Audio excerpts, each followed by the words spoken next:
بۆی کە هەستاوە بە ئامادەکردنی پرۆژە. پرۆگرامی یامڵێن پرۆژەی فرەس بۆ کارخواز و وەروەها لە نێوان خاوەنکارەکاندا. بۆ ساڵی 2016 بڕیاردا پرۆژەی فرەس بەردەوام پێ بدرێتن و بە شێوەیەکی نوێی بێتەوە ساحەکە ئەویش لەژێر ناونیشانی ڕوانگە فرەس کە لە ساڵی 2016 و بگایەتی ساڵی 2016 دەست بەکارەکانی کردو و تا کۆتایی ساڵی 2016 بەردەوام دەبێت.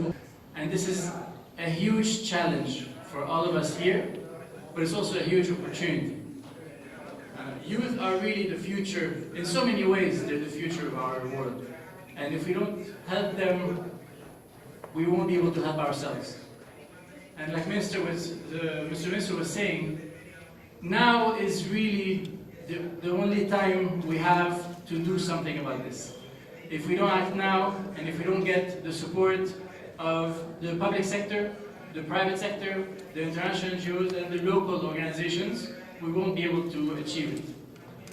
Especially with the rise of extremist movements, it's becoming extremely clear that we need to focus on the youth, extremely clear that we need to help them achieve their goals, because other people will come in and take them away from us. ئامانجەکانی ڕوانگە فرەس یەکەم دابینکردنی سەرچاوە و دەرفەتی جۆرا و جۆر بۆ گەنجان بۆی بتوانن لە ڕێگەی ئەم دەرفەتانەوە خۆیان بەرەو پێش ببەن. لە هەمان کاتدا لە ڕێگەی پۆرتاڵی فرەسەوە بە شێوەیەکی بەردەوام گەنجەکان پەرە بەتوانەکانیان بدرێت و بەرەو پێش ببردرێن لە شێوەی پێشکردنی خۆی ڕاهێنان وەکو پێشتریش باسم کرد چ بە شێوەی ئۆنلاین بێتن چونکە یەکێک لە خزمەتگوزاریەکانی پۆرتاڵی فرەسەوەیە کە بە شێوەیەکی بەردەوام خولی بەردەوام پێشکەش دەکاتن لە چەندەها بواری جیاوازدا.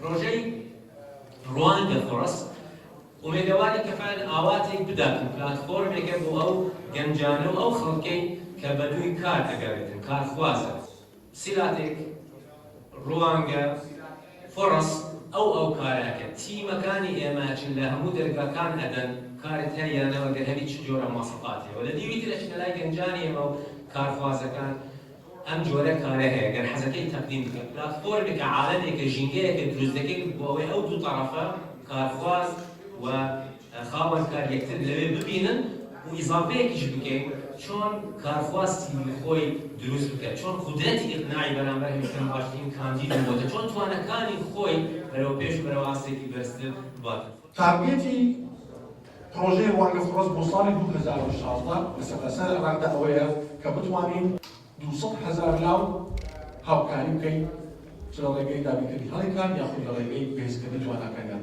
لە هەمان کاتدا دابینکردنی 9,000 هەڵێکات لە سەرتاسەری عێراقدا و تۆمارکردنی 1000 کۆمپانیای نوێ تا بچێتە سەر ئەم 3500 کۆمپانیای گەشتر بۆ ئەوەی گەنجان بتوانن هەموو کاتێک ئاکسێسیان هەبێت